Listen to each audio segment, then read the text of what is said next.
So, you're just a leech living off your parents at your ripe old age, huh, Lily? Leeches should get lost. This is going to be our house. My 8-year-old niece, Emily, spat out these hurtful words, grinning. My sister Anne and her husband Sam were snickering next to Emily. I could guess the kind of parenting they were doing, given the outrageous statement from an 8-year-old. I no longer feel any need to forgive them, my niece, my sister, or her husband. I felt the pent-up anger inside me flare up. My name is Lily. I live with my parents at our family home. I used to live on my own, but I moved back home because I was worried about my aging parents. I love my work, and I'm not at all interested in relationships. I never intended to get married in my life, and one of the reasons I decided to live at home was to cherish the time I had with my parents. My dad was a chef, and of course, he's really good at cooking. Even after retiring, he cooked for us at home, and I always looked forward to meals. Having experienced living alone, I missed my dad's cooking, which is one of the reasons why I returned home, but that's a secret. When I decided to live with them and support the household, my mom retired from the part-time job she had held for many years. She was hesitant, but I suggested it might be the right time. Both my mom and dad had been doing a lot of standing at their jobs and had sometimes thrown out their backs. I convinced them to quit their jobs, telling them there was no need to push themselves since I was supporting the household. I'm a mess outside of work, and I'm not good at housekeeping, so I appreciate that my parents are at home doing chores. It's a win-win relationship between my parents and me. Disturbing the stable life are my sister and her family. My sister Anne and her husband Sam bring their 8-year-old daughter Emily almost every week. They come uninvited, drive 30 minutes to our house, and ask for meals. My sister says, "It saves on our food expenses, so we come every week. Raising a child really costs a lot of money." And her husband Sam neither denies nor hides it. They would eat the meals my dad cooked as if it was their right, then leave without cleaning up. That was their weekly routine. Even if they just came, ate, and left, I might have let them do without anger, but my sister's other behaviors were unacceptable. Every time before leaving, Anne would scrounge around our house. She would take things she thought could be sold on an online flea market app. So I've had to hide my accessories and important clothes in the back of my closet. On top of that, she rummages through our fridge, taking food ingredients without asking us. When I told her that would be a crime if she were a stranger, she dismissed me, saying, "You wouldn't understand, Lily. It's tough to keep a household running when you're married." But Anne is not the only selfish one. Emily, who inherited Anne's genes, has become more and more like her as she grew up. Ew, this is gross. Emily made a sour face at the meal my dad made. Neither Anne nor Sam scolded her. The meal was made by my dad, who's a retired chef with pride. There was no way it could be bad, but Emily complained, "I can't eat this. It's disgusting. I want cake." When Sam heard that Emily wanted cake, he turned to me and asked, "Do we have any cake? Emily seems to want some." Even I couldn't help but frown and respond, "Huh?" Sensing potential trouble, my father quickly stepped between Sam and me, apologetically saying, "Sorry, we didn't prepare any cake. Did you not enjoy today's meal, Emily?" Emily seemed rather displeased. "Yes, Grandpa's food is always yucky. I only want to eat sweet things. Desserts are the best. I don't want to eat Grandpa's food." "Oh, I find it convenient and it saves us on grocery bills, so it's fantastic.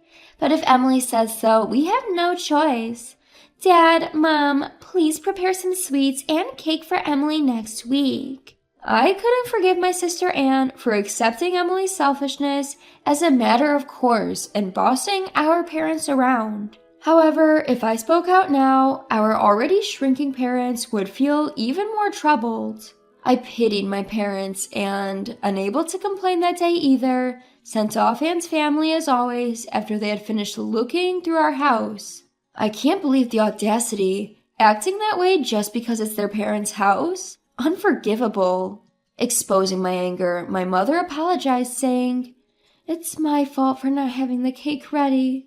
I'm sorry. While my father silently discarded the leftover food prepared for Emily. My heart ached at the sight of my parents' actions. I spent the following week contemplating whether I should tell Anne and her family not to visit anymore, only to have them arrive at our home yet again. Without any notice, as if it were a matter of course, Anne's family walked in asking, "Is dinner ready yet?" Emily complained about the cake my mother had bought, saying, "I prefer one with more strawberries."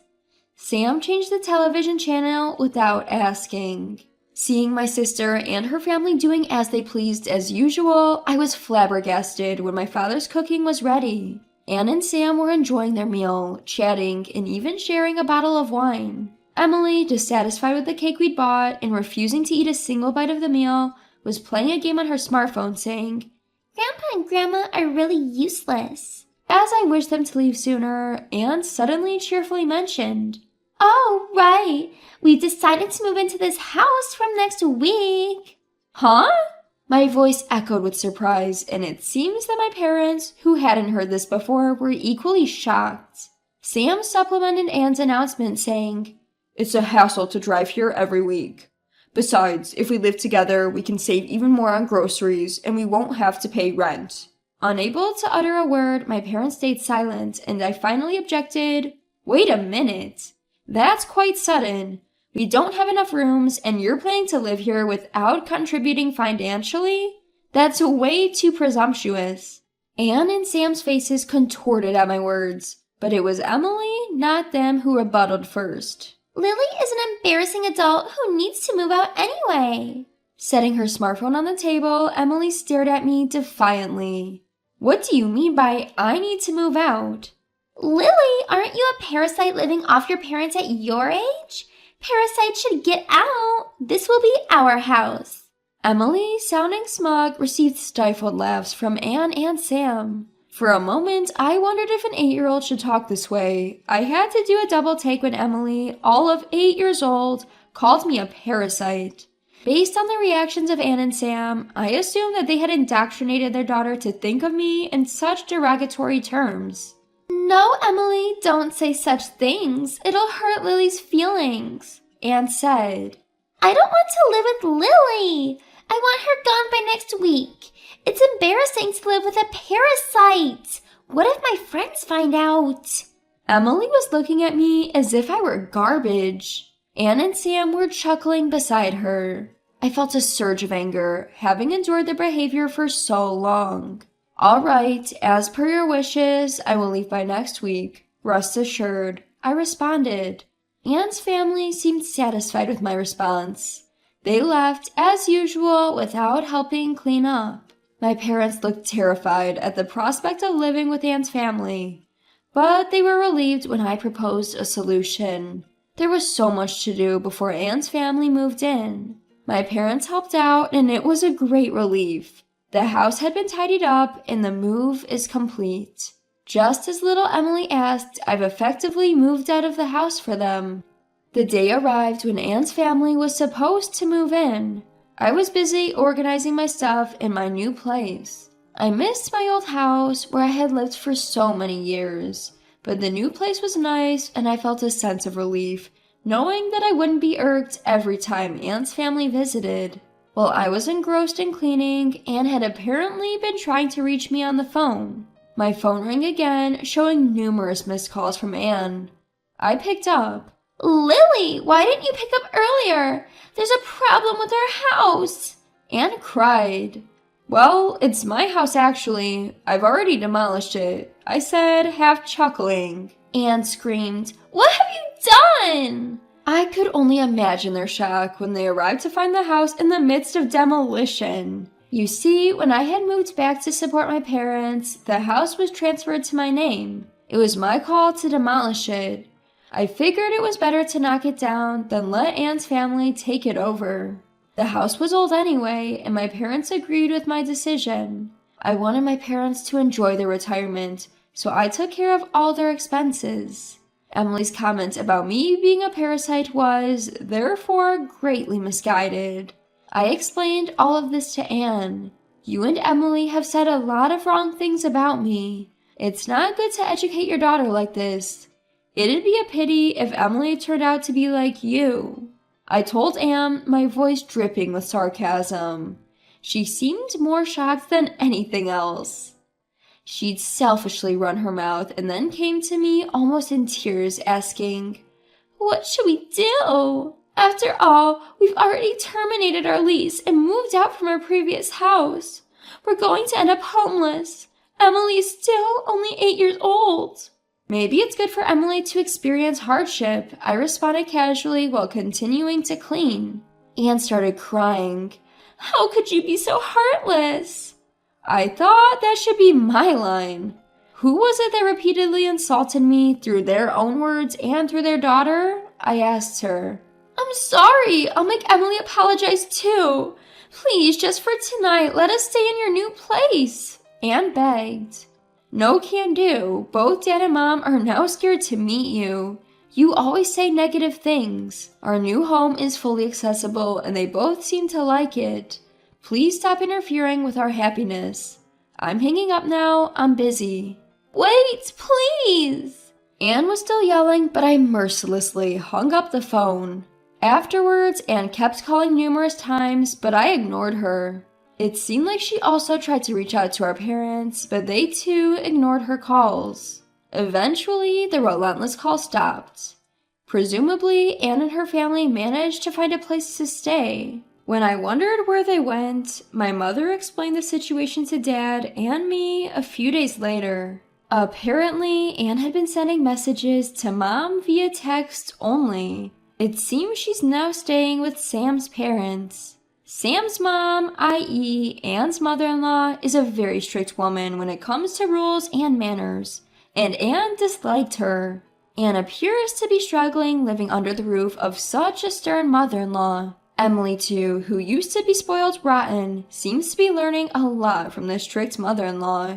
There's no doubt she would have grown into a terrible adult if she continued her old ways, so in retrospect, this seems to be a good thing. It may be tough on Emily, but it's unavoidable. I hope she'll manage to become a well-mannered grown-up. It seems Anne and Sam were more broke than we imagined. Sam was a fan of gambling, frequently squandering his money on various bets. Anne wasn't against gambling and didn't stop him, even enjoying it with him at times. However, they accumulated a substantial amount of debt due to their gambling.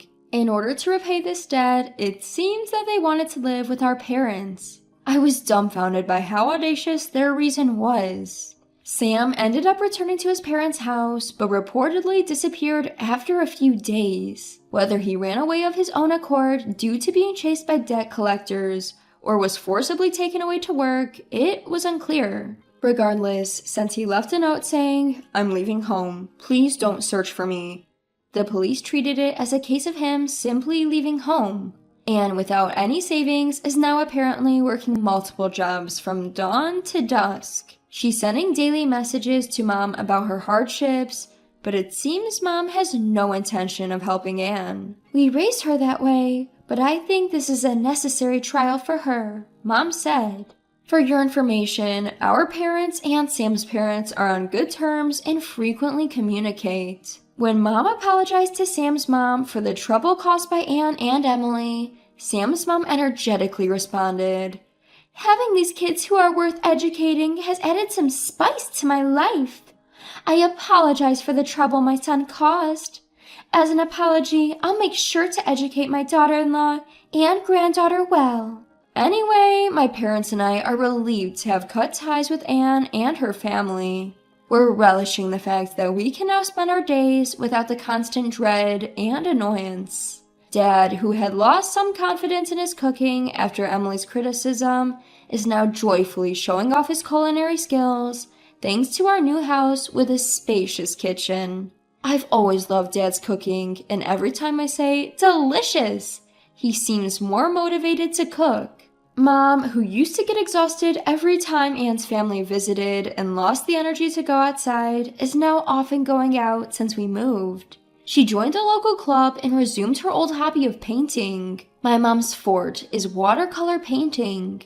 She's always joyfully crafting her artwork under the gentle guidance of her teacher. Recently, she's been heading out to the park, sketchbook in hand, to draw various objects and scenes. We're eagerly looking forward to the upcoming exhibition by the art club my mom is a part of, and we plan to attend. My life continues as it always has. Busy, but enjoyable, as I continue doing the work I love. The constant nagging from my sister and her family has finally ceased, reducing my stress levels significantly. It wasn't until I felt this relief that I realized just how much stress they had been causing me. It's refreshing to remember just how bright and cheerful I can be. My parents are aging, but they are enjoying their lives now, which makes me happy. Even if they eventually need care, our home is equipped with accessibility features, making caregiving easier. Lily, thanks to you, we are so happy. We truly appreciate it, my mother-in-law often says. My father echoes her sentiments with a warm smile. Indeed, thank you. In part, my devotion to my parents was born from a desire not to have regrets when the inevitable separation comes. However, seeing them so pleased is the greatest reward. I want to continue living this slow-paced, warm life, and will do what I can to ensure our daily lives remain this way.